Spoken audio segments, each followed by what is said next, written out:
Hey guys, so it's about 10:30 in the morning and I've already had about 3 bowel movements since I woke up.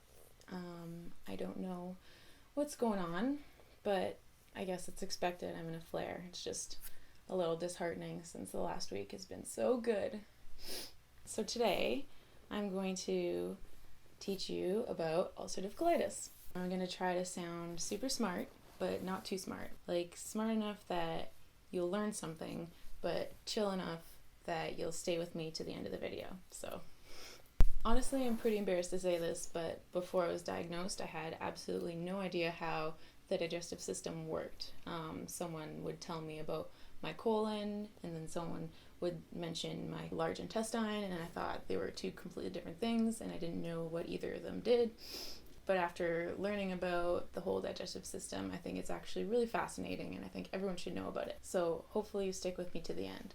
So for the purpose of this video, I'm going to assume that you were like me, you were recently diagnosed, you had no idea what the words ulcerative colitis were, and you didn't know what your colon did.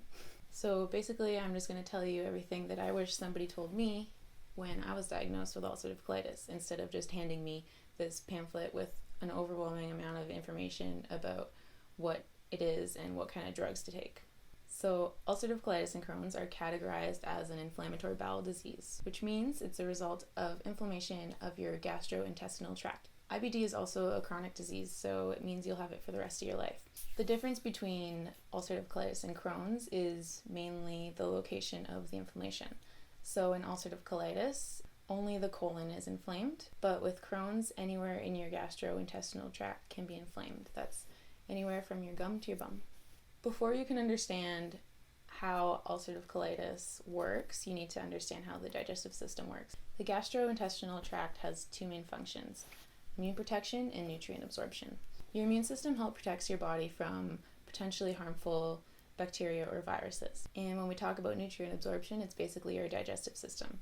So your digestive system starts with your mouth and your teeth. You're technically supposed to chew your food 30 times before you swallow, and I know no one does it, but it's pretty important, so you can try.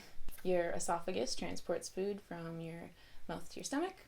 Your stomach's main job is to break down the food as much as it can.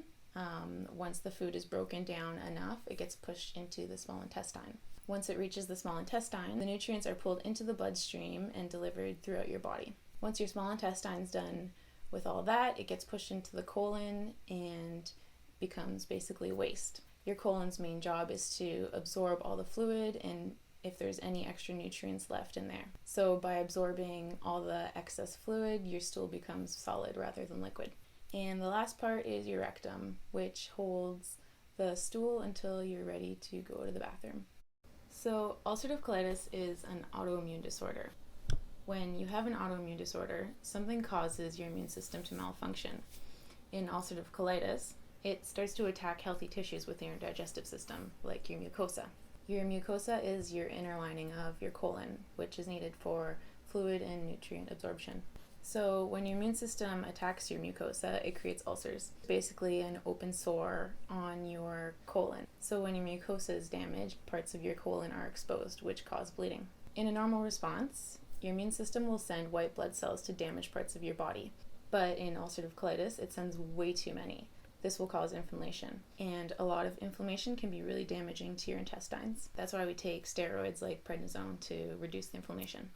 There are different types of UC relating to the severity and the location of the inflammation. Ulcerative colitis always starts in the rectum, so your rectum is always inflamed when you're in a flare. First type of UC is called proctitis, which is when your rectum is inflamed. There's proctosigmoiditis, which is when your rectum and your sigmoid colon is inflamed. Left-sided colitis, inflammation extends through the descending colon. And pancolitis, where your entire colon is inflamed, which is what I have. When you're in a flare and your rectum is inflamed, its ability to hold stool is greatly reduced. This causes you to have more frequent bowel movements. When parts of your colon are inflamed, the ability to absorb fluid from your waste is drastically decreased. So this is why we get diarrhea. Oftentimes, this means that we really can't hold it. So that means really embarrassing accidents that I'm sure a lot of people have had. I think this can be one of the hardest symptoms to deal with. The fear of not being close to a bathroom can limit some people's daily activities. I mean, during my first flare, I had up to 25 bowel movements a day, so I couldn't exactly leave the house. But if you're in a moderate flare, you're still going to have to go pretty frequently. Although there are no nerve endings inside your intestines, you get really sharp stomach pains because of your intestines contracting and pushing food and gas and waste through. Loss of blood is due to the ulcers, and this can happen even without passing stool. Many times I had the urge to go to the bathroom, but it ended up just being blood.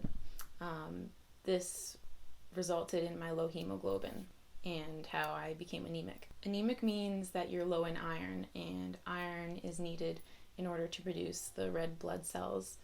Being tired is mostly due to the inflammation itself, but it can also be from the anemia. When you're anemic, the blood can't carry oxygen to the tissues in your body as effectively. And as a result, you get tired more easily and you're short of breath doing things that really take no effort at all. You can understand that this could be a problem when you're in a flare and in the middle of the night you have to get up over 10 times and run to the bathroom. There were many times where I almost fainted and I literally only have to run like 5 meters to get to the bathroom, so it's pretty dangerous.